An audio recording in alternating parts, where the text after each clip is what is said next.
नहीं इन लोगों को क्या दिक्कत है, एक बात भी समझ में नहीं आती है, हमेशा बस अपनी ही मनमर्जी करनी होती है।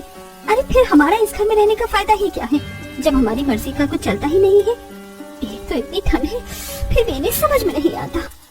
आखिर पायल इतनी ज्यादा गुस्से में क्यों थी, जानने के लिए जरा कहानी में आगे बढ़ते हैं। पायल खाना बनाकर सबको परोसती है। सभी टेबल पर बैठकर साथ में खाना खा रहे थे। चलो चलो, खाना तो खत्म होने वाला है, अब खाना खाते ही सब जल्दी से ऊपर पहुंच जाओ, सोने की तैयारी शुरू करो, आज वैसे ही पहले बहुत देर हो गई है। हाँ मम्मी चिंता मत करो, बस अभी खाना खाकर ऊपर बिस्तर लगा देंगे, मैं और भाभी दोनों मिलकर। ठीक है, पहले हम ऊपर चले जाते हैं, उसके बाद तुम दोनों बिस्तर लेकर ऊपर आ जाना। हाँ जरूर, यही काम रह गया है ना मुझे तो। सभी खाना खा लेते हैं और उसके बाद पायल और रिया दोनों मिलकर छत पर जाकर बिस्तर लगाने लगती हैं। दोनों बिस्तर बिछा ही रही थी, तभी वहाँ सामने वाली छत पर, जो उनकी दीवार से बिल्कुल दीवार सटी हुई थी, उनकी पड़ोसन बहू भी वहाँ पर बिस्तर बिछा रही थी।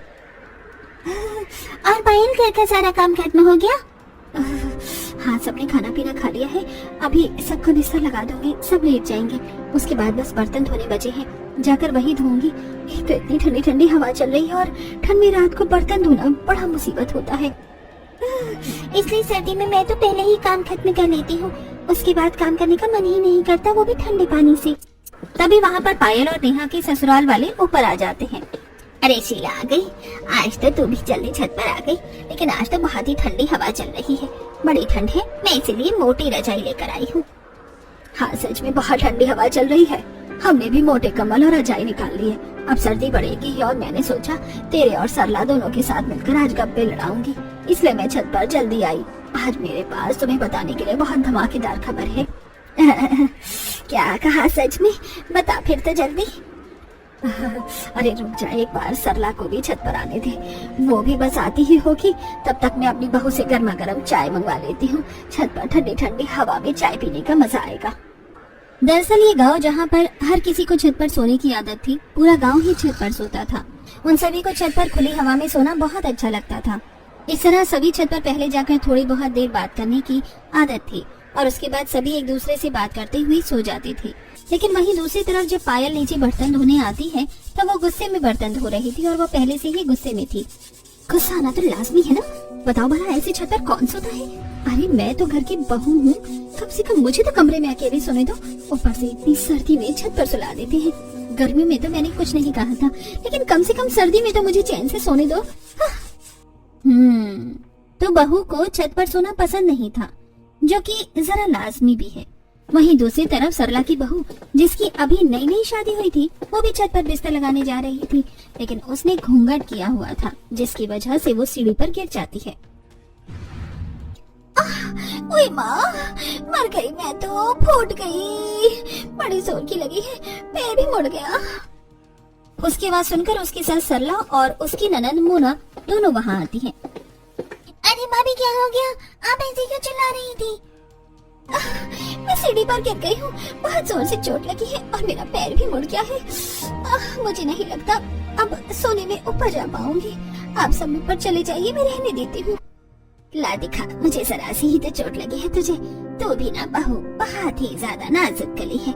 चल मैं और मोना तेरी मदद करते हैं ऊपर छत तक जाने में, चिंता मत कर, हम तुझे यहाँ नीचे अकेले नहीं छोड़ेंगे, हम सभी का बराबर ध्यान रखते हैं।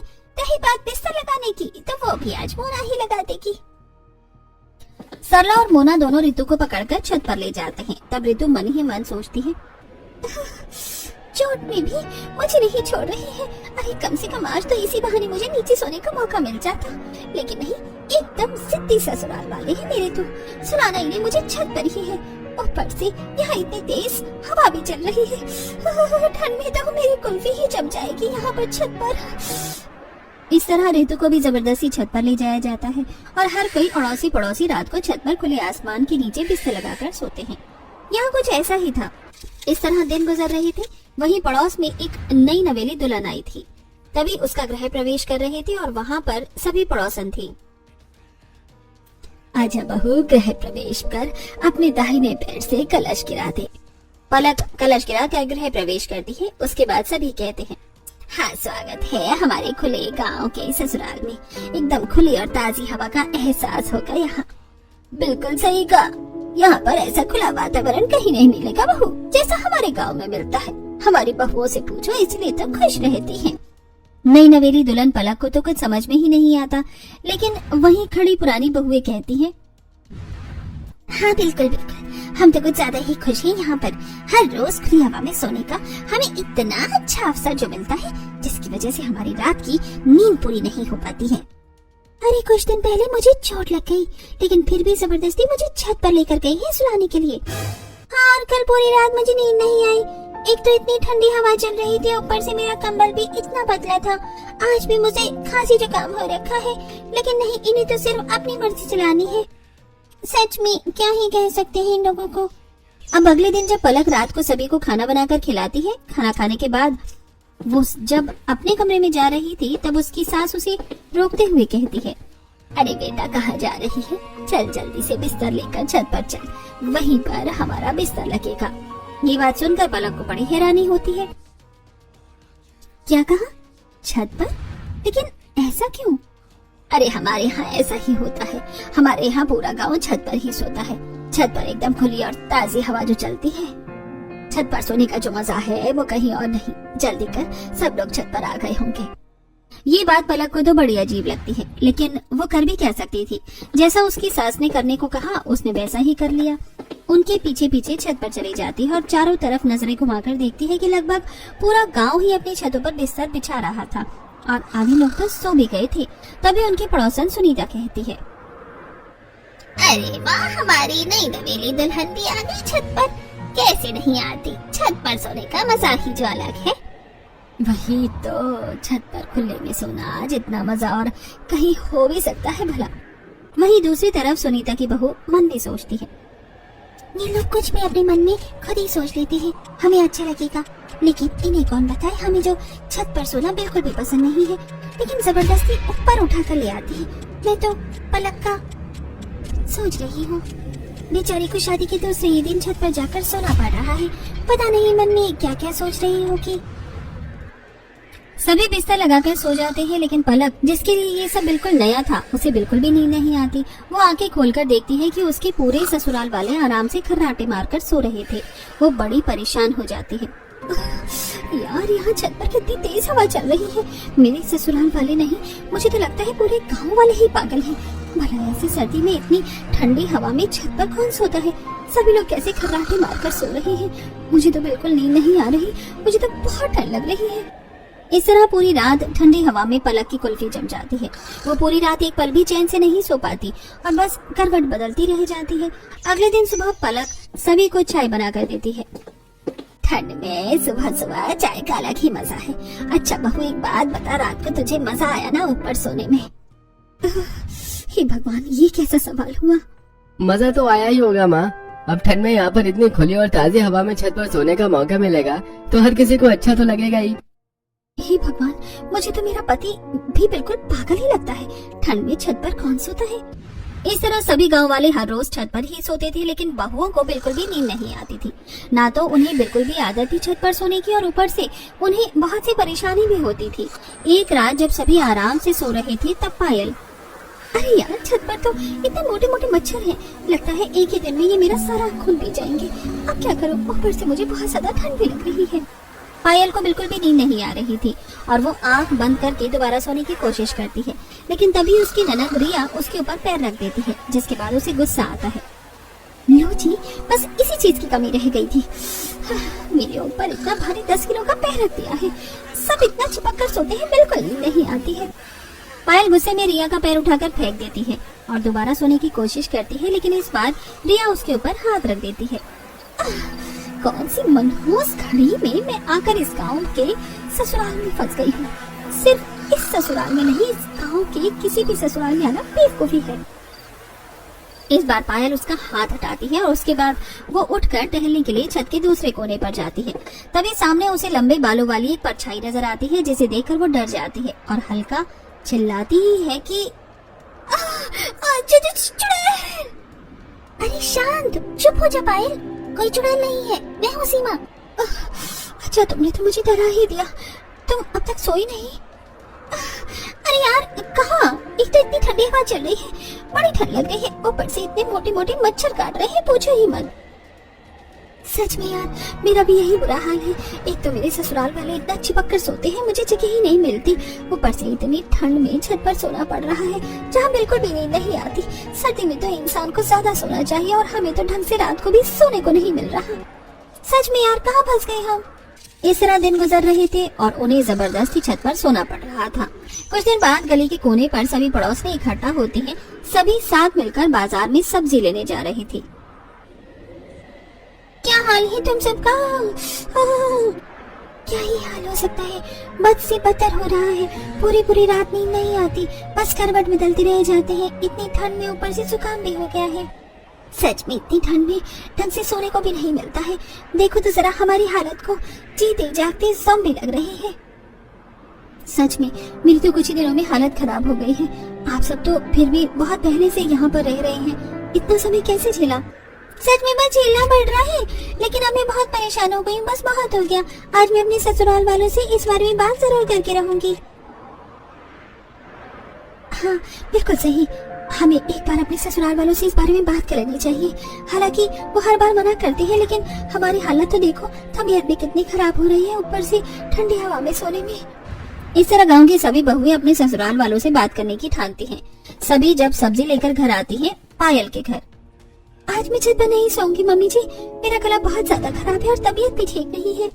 अरे कोई बात नहीं, छत पर सोने से सब ठीक हो जाएगा। लेकिन छत पर सोने से सब ठीक कैसे होगा? बिल्कुल होगा, जब तुम ठंडी और ताजी हवा में सोओगे तो सब ठीक हो ही जाएगा। बल्कि उसमें तो तबीयत और ज्यादा खराब हो जाएगी। मुझे छत पर नहीं सोना है, मैं नीचे यहाँ अपने कमरे में अकेले से सो जाऊंगी। ऐसे कैसे सो जाओगी? हमारे घर की परंपरा है, हर कोई ऊपर छत पर एक साथ ही सोता है। तुम ऐसे हमारी बात के खिलाफ नहीं जा सकती। चुपचाप जल्दी से शाम का खाना और काम खत्म करो और बिस्तर लेकर ऊपर चली जाओ। वहीं दूसरी तरफ नेहा के घर में, मुझे छत पर इसलिए नहीं सोना क्योंकि मुझे वहाँ नींद नहीं आती, और अब सर्दी भी बढ़ गई है, बहुत ठंडी हवा चलती है। तो क्या हुआ, रजाई भी तो मोटी है और हम भी तो सोते हैं, हमें तो कोई ठंड नहीं लगती। लेकिन माँ जी, क्या छत पर सोना इतने ही जरूरी है? अब सर्दी है, बिल की भी कोई चिंता नहीं। अब तो मैं कम से कम आराम से अपने कमरे में नीचे सो सकती हूँ। नहीं, तुम्हें पता है हमारे गांव में ऐसा ही होता है। पूरा परिवार एक साथ मिलजुल कर रहता है और सभी काम एक साथ करता है। हम खाना भी एक साथ बैठकर खाते हैं और सोएंगे भी एक साथ ही। आगे से इस बारे में कोई बात ना हो। इस तरह हर किसी को वही बात सुनने को मिलती है। अरे भला सोने एक साथ क्यों जरूरी है? अलग अलग भी तो सो सकते हैं, लेकिन नहीं, इन्हें तो सोना भी एक साथ ही है। अगले दिन शाम को, आजकल छत पर सोने में कितना मजा आ रहा है ना, कितनी ठंडी मस्त हवा चलती है। सच में मजा आ जाता है। लेकिन कल मेरी बहू ऊपर छत पर सोने से मना कर रही थी। अरे मेरी बहू भी मना कर रही थी, मैंने तो डांट दिया। हाँ, मैंने भी वही डांट दिया। बताओ, उन्हें तो कुछ पता ही नहीं है कि छत पर सोना कितना अच्छा होता है। हाँ, मेरी नई नवेली बहू भी कल मना कर रही थी, लेकिन मैंने उसे भी समझाया कि ऊपर खुली और ताजी हवा में सोना कितना अच्छा होता है। एक तरफ बहू का अलग मत था और दूसरी तरफ सास का अलग, लेकिन अंतिम फैसला तो सास का ही चलना था। जब सीधे तरीके से बात करने पर काम नहीं चला, तब सभी बहुएं फैसला करती हैं। कहते हैं जब घी सीधी उंगली से ना निकले तो उंगली टेढ़ी करनी पड़ती है। तो दीदी, चम्मच से घी निकाल लो। अरे पलक, ये कहावत है। बात ये है कि आखिर क्या ऐसा कर सकते हैं जिससे हमारे ससुराल वाले छत पर सोना छोड़ दें? क्यों ना हम अपने ससुराल वालों को डराने की कोशिश करें। हम रात को फोन में नकली चुड़ैल की आवाज लगा देते हैं, तो उन्हें लगेगा कि गांव में कोई भूत फंस आया है, जिसके बाद सभी छत पर जाकर सोना छोड़ देंगे। आइडिया तो अच्छा लग रहा है। बस उसी रात वो सब अपना प्लान शुरू कर देते हैं। सभी छत पर बिस्तर लगा ही रही थी, तब पायल, ऋतु, नेहा, सीमा और पलक एक दूसरे से इशारे में बात कर रही थी और सभी के सोने पर सही समय का इंतजार कर रही थी। जब सभी सो जाते हैं तो वो अपने अपने फोन में चुड़ैल की नकली आवाज लगा देती हैं और थोड़ी देर बाद, अरे मेरे ससुराल वाले उठ क्यों नहीं रहे हैं? ये तो आराम से घोड़े बेच कर सो रहे हैं। वहीं दूसरी तरफ, मैं तो ठंड में जम जाऊंगी। इतनी देर से ठंड में इंतजार कर रही हूँ कि कोई तो डर कर चिल्लाएगा, लेकिन यहाँ सभी आराम से खराटे मारकर सो रहे हैं। धत तेरे की, मेरा ये प्लान तो फेल हो गया। प्लान फेल होने के बाद लगता है हमें हर रोज छत पर ही सोना पड़ेगा। इस प्लान से तो कोई भी नहीं उठा, डरना तो दूर की बात है, अब सो ही जाती हूँ। वैसे भी इतने दिनों से ठीक से सोई तक नहीं हूँ। पलक रजाई में मुंह ढककर सो जाती है। अगले दिन पांचों मिलती हैं। कल का प्लान तो बिल्कुल फेल हो गया। क्यों ना इस बार हम उन्हें किसी सांप या बिच्छू से डराएं।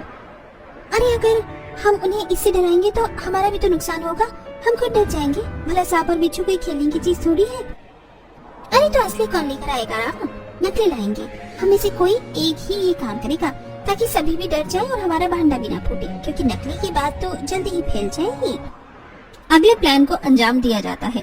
जब सभी सो रहे थे तब सबसे पहले पायल अपने ससुराल वालों के ऊपर सांप डालती है। जैसे ही रमेश को एहसास होता है कि उसके ऊपर कुछ है तो वो उसे हटाने की कोशिश करता है। तब उसके हाथों से छूकर एहसास उसे होता है कि ये कोई अजीब सी चीज है। वो जैसे ही उठकर उसे पकड़ता है तो अंधेरे में उसे एहसास होता है कि उसने सांप पकड़ा है, जिसके बाद वो तेजी से चिल्लाता है, अरे बचाओ बचाओ, सांप आ गया, सांप आ गया। उसकी आवाज सुनकर सभी उठ जाते हैं और तभी रमेश बड़े जोर से सांप को दूर फेंकता है और वो उनके बगल वाली छत पर सीधा महेश के ऊपर जाकर गिरता है, जो सो रहा था। महेश को भी किसी के होने का एहसास होता है और जैसे ही वो देखता है तो वो भी चिल्लाकर उसे दूर फेंक देता है। इसी तरह सभी उठ जाते हैं। और क्या हुआ जी, क्या देखा आपने? अरे मेरे ऊपर सांप आया था, मैंने उसे अभी फेंका है। क्या कहा पापा जी? सांप आ गया? देखो यहाँ खुले में सोना बिल्कुल भी सेफ नहीं है, बहुत खतरनाक हो सकता है। वहीं बगल वाली छत से महेश भी डरते हुए कहता है, अरे मेरे ऊपर भी सांप आ गया था, मैंने अभी दूर फेंका है। ये तो बहुत खतरनाक बात है, अचानक से यहाँ सांप कैसे आ गया? देखो वो कोने में पड़ा है, हमें लाइट जलाकर देखना चाहिए, उसे भगाना चाहिए, नहीं तो खतरनाक हो सकता है। वो सब लाइट जलाकर देखते हैं तो उन्हें पता चलता है कि वो तो नकली सांप था। इसके बाद उन सबको गुस्सा आ जाता है। ऐसा मजाक करते हुए किसी को शर्म नहीं आती? किसने किया है हमारे साथ ऐसा भद्दा मजाक? अरे सच में ये तो बहुत गलत बात है, किसी को ऐसा नहीं करना चाहिए। बताओ कितनी ज्यादा गलत बात है। अगर हमें पता चल गया ना ऐसा मजाक किसने किया है तो हम उसे छोड़ेंगे नहीं। सोते हुए भी कोई किसी को डराना अच्छी बात है क्या? उन पांचों को जब एहसास होता है कि उनका भांडा फूट गया है तब सभी नर्वस होती हुई कहती हैं, सच में आंटी जी आप बिल्कुल सही कह रही हैं। जिसने भी ऐसा मजाक किया है बहुत गलत किया है। हाँ बिल्कुल सही किया। भला ऐसे सब करना भी शोभा देता है क्या? वही तो बहुत गलत बात थी। ये तो शुक्र है कि असली सांप नहीं था, लेकिन अगर असली सांप छत पर आ जाता तो कितना गलत हो जाता। हम ऐसे बाहर खुले में नहीं सोना चाहिए, थोड़ा सावधानी रखनी चाहिए। हाँ चलो शुक्र था कि ये असली सांप नहीं था और असली सांप आएगा भी नहीं। चिंता मत करो, हम इतने सालों से छत पर सो रहे हैं, आज तक ऐसा कुछ भी नहीं हुआ। बस किसी मूर्ख इंसान ने नकली सांप फेंक कर भद्दा मजाक किया है। यहाँ असली सांप वगैरह कुछ भी नहीं आने वाला, सब आराम से सो जाओ। इस तरह सभी अगल बगल में छत पर एक दूसरे को समझाकर और बात करते हुए वापस से सो जाते हैं। फिर से पायल भीड़ में सोते हुए सोचती है, अब इतनी ठंड में छत पर ही सोना होगा। हे भगवान, मेरा तो दूसरा प्लान भी फेल हो गया। मुझे तो लगता है बुढ़ापे तक मुझे छत पर ही सोना होगा। तभी रिया अपना पर पायल पैर रख देती है। हाँ बस इसकी और कमी बाकी थी। इस तरह उन सभी ने अब हार मान ली और उनके ससुराल वाले यानी पूरा ही गांव छत पर सोना नहीं छोड़ सकता था। लेकिन वहीं दूसरी तरफ हर किसी की अब तबीयत कुछ ज्यादा ही खराब हो रही थी। अरे मुझे तो इतनी ज्यादा खांसी हो रही है, समझ नहीं आ रहा क्या हो रहा है। अरे मुझे खुद खांसी जुकाम हो रहा है, पता नहीं क्या है। गांव में लगभग सभी को एहसास हो रहा है। आप मेरी बात मानिए चाहे मत मानिए, लेकिन ये सब ऊपर छत पर सोने की वजह से ही हो रहा है। इतनी ठंडी हवा में हम छत पर सोएंगे तो तबीयत खराब होगी ही। नहीं, हम हर साल सर्दी में छत पर ही सोते थे, लेकिन पहले तो कभी ऐसा नहीं हुआ। हवा की वजह से ऐसा नहीं हो रहा है और थोड़ा बहुत तो हर सर्दी में होता ही है। इसकी वजह से हम खुली ताजी हवा में सोना कैसे छोड़ सकते हैं। वहीं दूसरी तरफ सीमा के घर में सबकी हालत खराब थी। अरे मुझे तो बुखार भी हो गया है, पता नहीं कैसा सर्दी का मौसम आता है, हर बार बीमार करके जाता है। मैं कह रही हूँ सब ऊपर छत पर ठंडी हवा में सोने से हो रहा है। ऐसा नहीं है, हम इतने समय से छत पर सो रहे हैं और मैं भी तो छत पर सोता हूँ, लेकिन मैं तो बिल्कुल ठीक हूँ, मुझे कुछ नहीं हुआ। सीमा की सास की तबीयत तो खराब ही थी, लेकिन उसके बच्चे की भी तबीयत खराब हो रही थी। फिर भी कोई समझने को तैयार नहीं था। बेटा ये बुखार की दवाई पी लो वरना तबीयत ज्यादा खराब हो जाएगी। नहीं मम्मी, दवाई बहुत ज्यादा कड़वी है, मुझे पसंद नहीं है। मैं जानती हूँ बेटा दवाई कड़वी है, लेकिन तुम्हें दवाई तो पीनी ही होगी वरना तुम ठीक कैसे होगे। अच्छा चलो दवाई पी लो, फिर मैं तुम्हें बहुत टेस्टी चीज खिलाऊंगी। जैसे तैसे करके बच्चे को समझाकर सीमा दवाई पिलाती है। सबकी तबीयत खराब थी, लेकिन फिर भी कोई भी छत पर सोना नहीं छोड़ रहा था। कुछ दिन बाद सभी के टेस्ट करवाए जाते हैं और लगभग काफी ही लोगों की तबीयत ज्यादा खराब थी। जब गांव का डॉक्टर ये रिपोर्ट देखता है तो वो अपने जूनियर डॉक्टर के साथ गांव में कैंपेन के लिए जाता है। वहाँ पर वो सरपंच के साथ मिलकर सभी गाँव वालों को इकट्ठा करते हैं। तो बताइए डॉक्टर साहब, ऐसी कौन सी बात है जो आप हम सभी गांव वालों से करना चाहते हैं और जो बहुत जरूरी है? क्या कोई समस्या है? हाँ सरपंच, बिल्कुल बहुत बड़ी समस्या है जो इस गांव में हवा चल रही है। ये बात सुनकर एक बार को सभी गांव वाले घबरा जाते हैं। लेकिन ऐसा क्या है जिसकी वजह से सभी गांव वालों को खतरा है? मैं आप सभी को समझाता हूँ। देखिए, आप सभी बहुत समय से ही छत पर सो रहे हैं, जो कि बहुत अच्छी बात है। हमें ऐसा करना चाहिए। छत पर ठंडी और ताजी हवा में सोने पर हमारा शरीर मजबूत होता है और इम्यूनिटी सिस्टम भी अच्छा होता है। अरे बिल्कुल सही कहा डॉक्टर आपने, इसीलिए तो हम सभी पूरा गांव मिलकर छत पर रात को सोते हैं। वहीं दूसरी तरफ बहू वाला ग्रुप, ये डॉक्टर सटिया गया है क्या? हमारी मुसीबत कम करने के बजाय बढ़ा रहा है। डॉक्टर आगे अपनी बात कहते हैं। हाँ बिल्कुल, हमारे पूर्वज भी पहले छत पर सोते थे, क्योंकि पहले बहुत सारे पेड़ पौधे होते थे, खुली हवा होती थी। पहले इतनी गाड़ियां और टेक्नोलॉजी भी नहीं थी, लेकिन अब धीरे धीरे जमाना बदलने लगा है, टेक्नोलॉजी होने लगी है। अब घर में हर फ्रिज, एसी, टीवी और बहुत सी बाइक और गाड़ियां भी हैं, जिसकी वजह से हवा दिन ब दिन दूषित होती जा रही है। खासकर सर्दियों के मौसम में, जिस समय पराली भी बहुत ज्यादा जलती है, जो कि पोल्यूशन का बहुत बड़ा कारण है। अरे बिल्कुल सही कहा आपने, लेकिन इन सब बातों का क्या तात्पर्य है?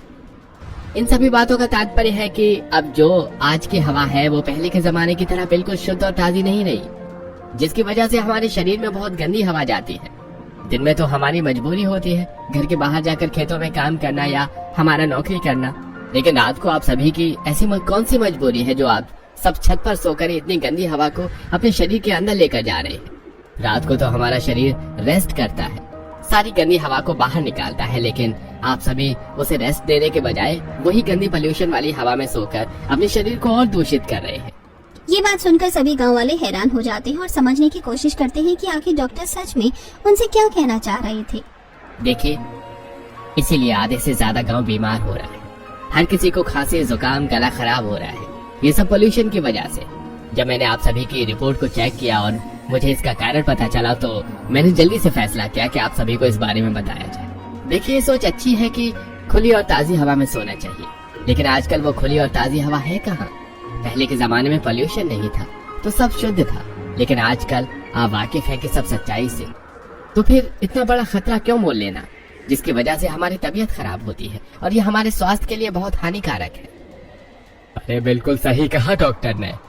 तो आप सभी गांव वाले अगर अपने स्वास्थ्य को सही करना चाहते हैं तो सर्दियों में खासकर छत पर न सोया जाए, तभी पोल्यूशन ज्यादा होता है और गर्मी में इतनी परेशानी नहीं होती।